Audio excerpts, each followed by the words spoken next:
वेदप्रिये वेदान्तर्गतवासिनी जनप्रिये जगत्कल्याणकारके कदम्बवनवासिनी कात्यायनी कनकाम्बरधरे कनकदुर्गे तव सुप्रभातम्।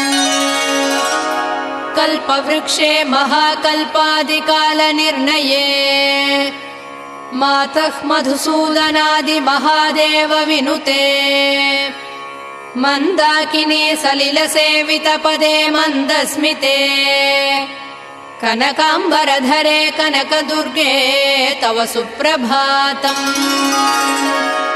शिववामभागे शिवे शैवेतरसेवितपदे विजयदुर्गे महादुर्गे हे जगन्मातृके जगदाम्बिके जाह्नवी सखी